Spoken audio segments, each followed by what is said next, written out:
I'm Miss Jody and this is Miss Maddie, and we are with the Art Studio. We wanted to offer you a fun, what we're going to call crafts. Normally we do fine art here, but we wanted to offer a fun family craft that you could do, either the kids could make or you could do as a family activity that we did.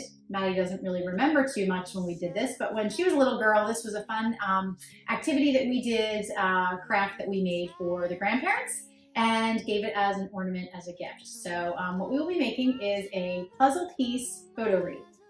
And we're going to show you the materials that you need, and we're going to get started. Yeah. And this is a craft that I love because you can make it as big and detailed as you want or as small and simple. So it's not an intimidating project to approach. So let's show you the supplies.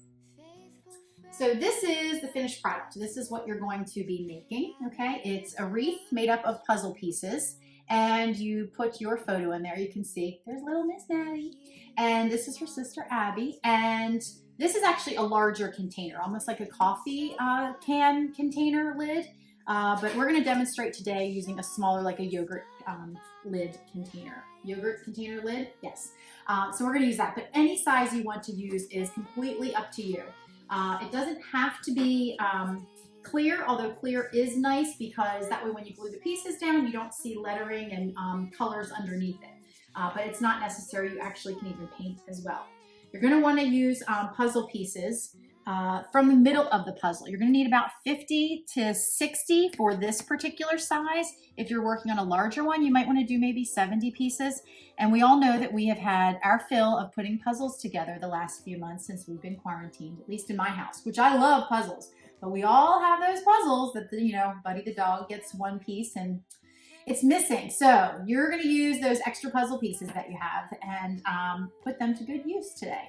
So what you don't want to use are the edges. And the reason why is because when you're putting them around your wreath, that hard edge doesn't look very natural. It doesn't look like a natural, kind of branch from a tree. So use the pieces that are inside the puzzle and leave the ends out. You also will need acrylic paint. I'm using just one color green. It would look really lovely if you wanted to use, say, 2 different shades of green. Any acrylic is fine. You don't want to use watercolor or tempera because they will wash off. You want to use something that's going to be permanent, so acrylic would be great. Pair of scissors because we're going to be cutting this opening out. You'll need a paintbrush to paint your puzzle pieces. Glue for when we put the puzzle pieces on, just Elmer's glue. You could use hot glue guns with parent supervision, but it's not necessary. Elmer's glue works fine. You'll need a water cup, okay? So any old cup is great because again, the acrylics can get messy and you don't want to stain a nice cup. And then we use a rag here, just like an old sweatshirt material, but paper towels are fine. The other thing that you're going to need is newspaper or something to put down on the table to protect your work surface, as well as a smock to protect yourself or wear old clothes. And then a couple paper plates. One you can use as your palette, and one you're going to actually put the puzzle pieces on to paint, okay? So I'm going to throw some of these puzzle pieces on here. Now you could choose to paint the back side of them or the front side. I kind of like the front side because what happens is with the green paint, it doesn't actually cover it completely, and I did 2 coats on my example. So you'll put your green paint on the other palette, and then using your brush, you're just going to kind of dab. I almost don't even touch them, let them sort of, you don't have to get the sides. And then once you get everything covered, you're going to put them off to the side to dry. So with some of these colors showing through, again, it sort of makes those natural lights and darks that you would see in a wreath. So that's why using just one color green might be suffice. But if you want to get really creative, you might want to use some lighter green or some darker green, and that you can touch up. We'll show you that when we get to the assembled wreath. Okay, so we're going to put this off to the side, let that dry. When you are not using your brush, always a good idea to put it in water. Even better is to rinse it really well, wipe the edges, and then blot it dry. Because if you do have more painting to do, you want a clean brush, and you also want to make sure that you don't have too much water in your brush because then it turns to watercolor and it's going to drip and everything, okay? So you decide the size of your opening. I do recommend having a parent do this just because it is a little tricky. You want to have them poke a hole in there, just like so. And then they're going to cut around an opening. Doesn't have to be perfect because a lot of the wreath is going to cover this up. Okay, so once you have your shape cut out just like that, and your puzzle pieces are all dry, okay? Ours actually, I already put one together. I'm just gonna show you the gluing process, but you're gonna use the dried painted pieces, okay? What I do is I take the glue, where's this is? Oh, Maddie. There we go. What I like to do is take the glue and kind of like zigzag it all over. Just going to show you part. You start on the inside, putting some pieces again. This would be with your finished green pieces. You could wait and paint it all in place if you wanted to. I don't see why you couldn't do that. It's just the way that I chose to do it. And then you might need to go back and put some other pieces around the outside. And sometimes you might need a little more glue. So what you'll do is you'll put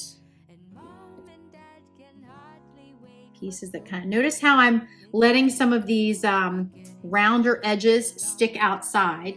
And then I take my other pieces now and I kind of put them all together. So then I kind of overlap another piece on top, and you'll just kind of keep building that way. You put one around the inside, some around the outside, and then you can build up in the center, okay? So when you're all finished, your pieces are gonna look something like this, okay? Then what you can do is you can choose to find some red buttons, or if you have little bits of yarn, you could cut that up and make little berries if you wanted to. You could put some ornaments on here if you wanted to. You can really decorate with anything else that you want, okay? Before you do that step, something you can do is go back and choose to add more green paint to fill in around the wreath. But by using the clear one, you can kind of see it just looks nice. You kind of see that very natural looking, not this hard-edged rim underneath it. So that's why I like that. So the last thing you're gonna do is pick your photo, and right here we have Buddy. So we're gonna take our wreath once it's all good and dry, and you're going to just kind of like mark a little bit, a few spots around the edge. And with your scissors again, I'm gonna go a little bit bigger. You don't want to cut it two sides because you have to glue it onto the back. Okay, so we would, and see, so right now I have to take a little more off the bottom. But before I glue this on, I want to show you one more thing that we want to do. Okay, so see, Buddy would fit perfectly in there, just like that. My little Santa Buddy.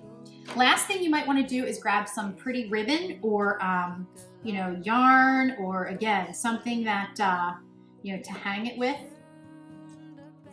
And before you glue that picture in place, you can just tie this together. Maddie loves my little knot that I love to do so much. Tie with the frayed edges. There we go. Okay, something like this. And then we would just take our Buddy, glue him on the back.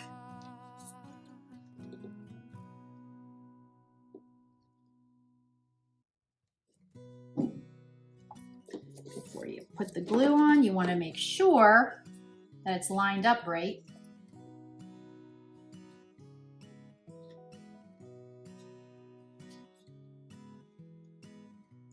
And here is your lovely little ornament. So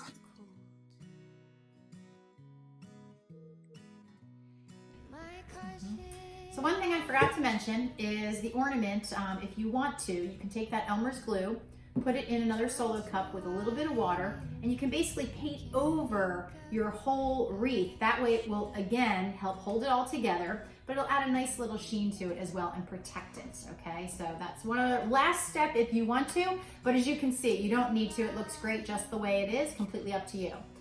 So we hope you had a lot of fun. It was awesome getting to create with you today. We hope you guys have a really great, safe, and happy holiday season. 'Cause what's it all worth when dark